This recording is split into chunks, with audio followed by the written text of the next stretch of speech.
Պողոս Արաքյալն ասում է. ինչպես հավատան, եթե չլսեցին, կամ ինչպես լսեն, եթե չքարոզվեց։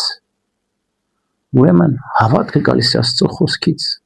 եւ եթե մենք լսում ենք Աստծո խոսքը, հավատում ենք Աստծուն եւ ճանաչում ենք Աստծուն, եւ եթե դու հավատում ես, ապա հույս ունես առ Աստված, հույսից էլ ծնվում է սերը։ Հավատն, ասում է Պողոս Արաքյալը, տեսանելի բաների վերաբերյալ չէ, այլ անտեսանելի, որտեղ ինչ որ տեսնում ես, պետք չի հավատան։ Ինչ որ չես տեսնում, նրան պետք է հավատան։ Հիմա մենք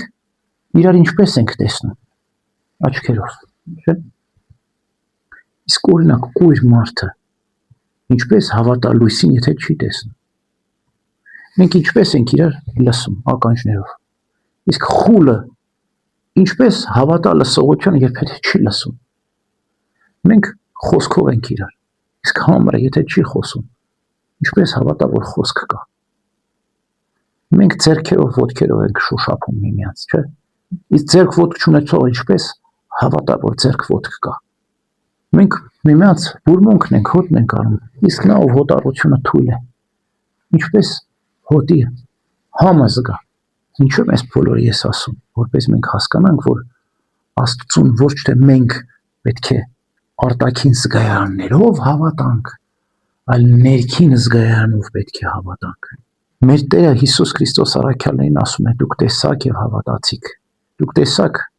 միայն տեսնելը չի։ Դուք տեսաք, լսեցիք։ Հովհաննես Ավետարանիչն ասում է. շոշափեցինք կենաց բանը։ Քրիստոսի հոտն առան, երբ առան, Թաբոր լեռան վրա, երբ որ Քրիստոս պայծառակերպեց,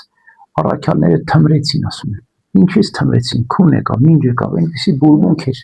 Թաբոր լեռան վրա Քրիստոսի պայծառակերպությունից անուշահոտություն էր բուրում։ Եվ այնքան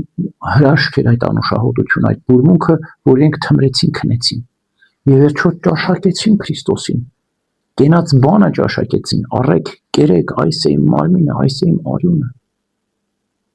Եվ առաքյալները այս կատարյալ միավորությունը ունեցան Քրիստոսի հետ։ Տեսան, լսեցին, հոտոտեցին, շոշափեցին, ճաշակեցին Քրիստոսին։